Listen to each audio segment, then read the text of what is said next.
जय महाकाल। मेरे प्रिय मित्रों, पापाकुंशा एकादशी व्रत कथा।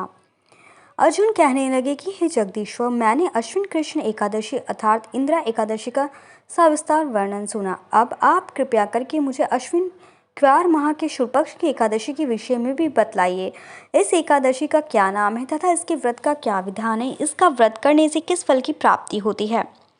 भगवान श्री कृष्ण ने कहा, हे कुंती नंदन, अश्विन माह के शुक्ल पक्ष की एकादशी का नाम पापाकुंशा एकादशी है। इसका व्रत करने से सभी पाप नष्ट हो जाते हैं तथा व्रत करने वाला अक्षय पुण्य का भागी होता है।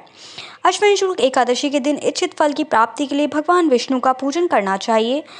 इस पूजन के द्वारा मनुष्य को स्वर्गलोक की प्राप्ति होती है। हे अर्जुन, जो मनुष्य कठिन तपस्याओं के द्वारा फल की प्राप्ति करते हैं, वह फल इस एकादशी के दिन क्षीर सागर में शेषनाग पर शयन करने वाले भगवान विष्णु को नमस्कार कर देने से मिल जाता है और मनुष्य को यम के दुख नहीं भोगने पड़ते। मनुष्य को पापों से बचने का दृढ़ संकल्प करना चाहिए। भगवान विष्णु का ध्यान स्मरण किसी भी रूप में सुखदायक और पापनाशक है, परंतु पापाकुंशा एकादशी के दिन प्रभु का स्मरण कीर्तन सभी क्लेशों व पापों का शमन कर देता है। पापाकुंशी एकादशी व्रत कथा। प्राचीन समय में विद्म पर्वत पर क्रोधन नाम का एक बहेलिया रहता था।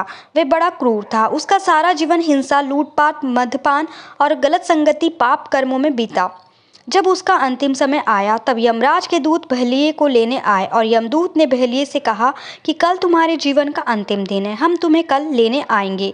यह बात सुनकर बहेलिये बहुत भयभीत हो गया और महर्षि अंगिरा के आश्रम में पहुंचा और महर्षि अंगिरा के चरणों पर गिरकर प्रार्थना करने लगा, हे ऋषिवर, मैंने जीवन भर पाप कर्म किए हैं, कृपया कर मुझे कोई ऐसा उपाय बताएं जिससे मेरे सारे पाप मिट जाएं और मोक्ष की प्राप्ति हो जाए।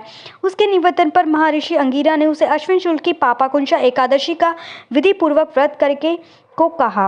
महर्षि अंगिरा के कहानुसार उस बहेलिये ने यह व्रत किया और किए गए सारे पापों से छुटकारा पा लिया और इस व्रत पूजन के बल से भगवान की कृपा से वह विष्णु लोक को गया। जब यमराज के यमदूत ने इस चमत्कार को देखा तो वह बहेलिया को बिना लिए ही यमलोक वापस लौट गए।